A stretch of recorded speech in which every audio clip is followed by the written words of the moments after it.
Hey everyone, welcome to Craving Something Scary, where it's all horror all the time.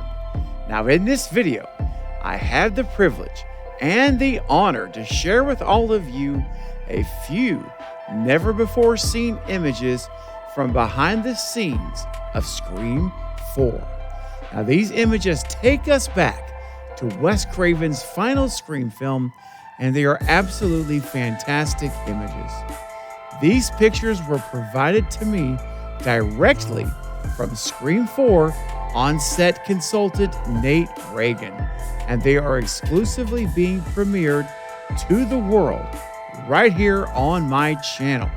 So, get your popcorn ready and your Stab DVDs ready for Stabathon, because it is picture time. Let's go! Hey guys, I'm Max Laferriere. I played Ghostface in Scream 6, and you're watching Craven Something Scary.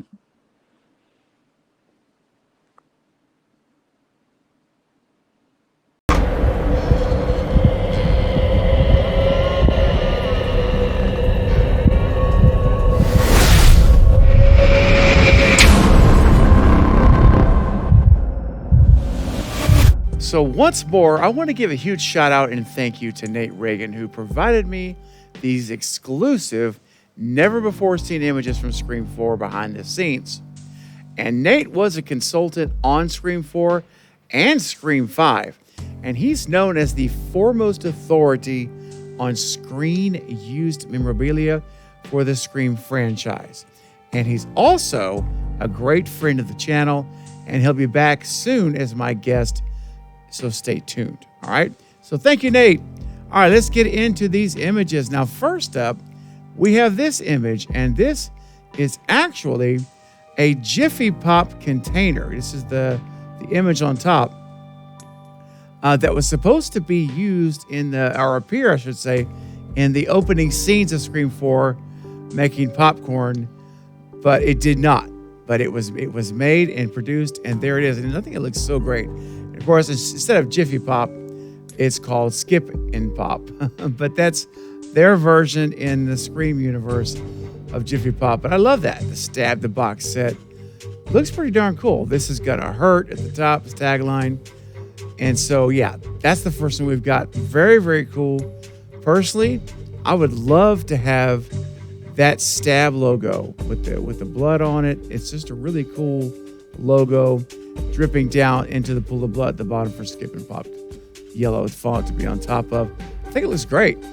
So that's the first one. Never seen that one before. And too bad I didn't make it into the movie, but it was nonetheless created. And so now we know that Skip and Pop is the popcorn of choice in Scream. All right, now next up, we have what is such a cool, awesome image. Of course, we've got Gale Weathers' Hollywood Horror, The True Story of Stab 3.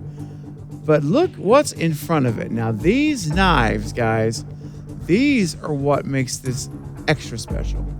These are Scream 4 prop knives, ready for filming, guys. And you notice there's 3 of them there.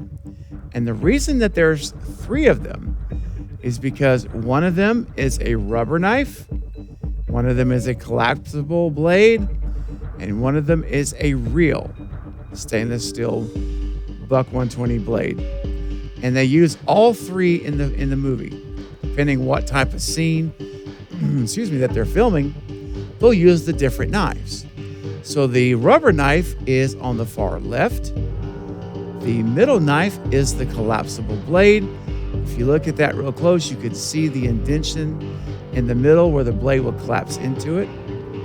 And of course, on the far right is that crisp, shiny stainless steel blade that is the real buck 120. It's the real thing. So those are real Scream 4 prop knives, guys.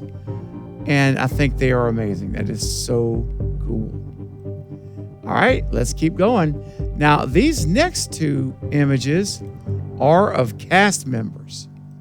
So the first cast member we see is the great Mary McDonald, of course, who played Maureen Prescott's sister, Kate, which is, of course, Jill Roberts' mom in the movie. And you can see the door with the mail slot, the blood that's on the door dripping down, or is already on the door. And you can see the blood there from her mouth as she is laying in that position.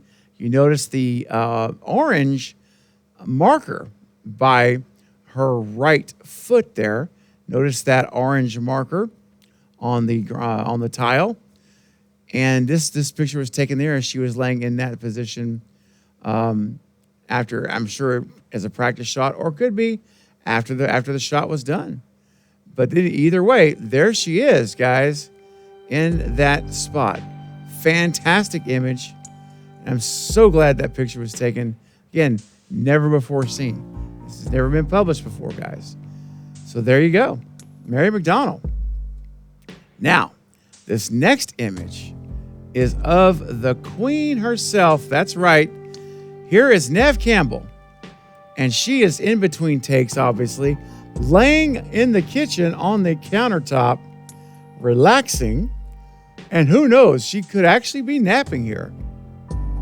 I'm sure that granite countertop is not very comfortable to be laying on like that. But you know what? No telling the hours of shooting she was putting in on the film. And if you're tired enough, man, it doesn't matter. If you lay down, you're out. So there she is, though. What a great shot of her just relaxing, chilling on set in the house, in Kate's house where Jill Roberts lives, and just taking a break. There she is. Now, I did also confirm with Nate that this is indeed Neve Campbell and not her stunt double. And he said that is absolutely Neve Campbell. So 100% Neve, that is her. That's not a stunt double. Anyone else that's dressed in her attire, that is her. So it's the real deal. So hopefully we'll be seeing shots like that from Scream 7 when Neve returns. We got to get her back. All right, now I'm down to the final 2 images, guys.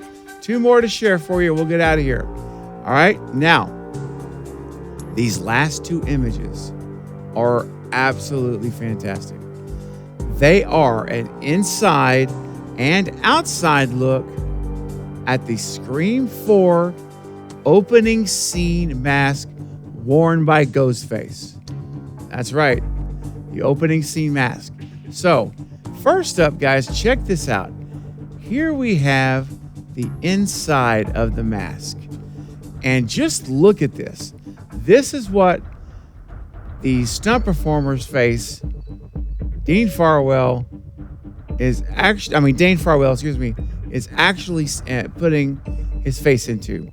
Notice on the eyes, those are extra material that they had to put on the eyes on the inside to keep the eyes from being seen, so that when you and I watch the movie, we don't see the eyes of the killer and who's wearing it.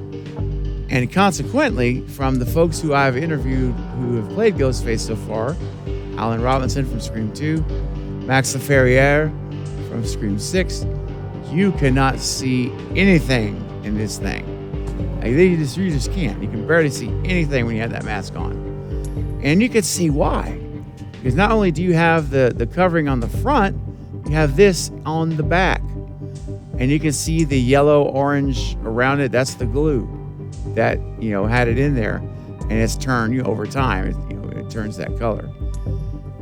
And look at the breathing hole. You're talking about barely even anywhere to breathe. That little breathing spot there, that's it.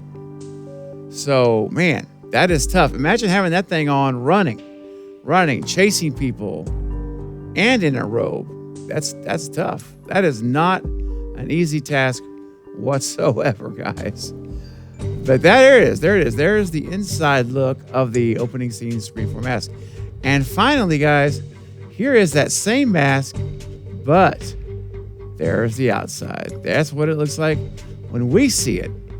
And oh, what a beautiful mask it is. There it is. That is the actual mask for the Scream 4 opening scene. So it's really cool to get to peel back the curtain and be able to see what it looks like on the inside. That's really, really cool. All right, guys. Now, I want to know, what do you think about these amazing, never before seen images from Scream 4? I would like you to start leaving your thoughts and comments and ideas about them in this comment section below right now so we can discuss it together. What are your favorite images? Tell me what you think. Well, guys, that's going to be it for now, but I'll be back soon with more Scream and other horror movie updates and content. But don't forget to like and subscribe. And until next time, this is Craven Something Scary, where it's all horror all the time. Thanks for watching.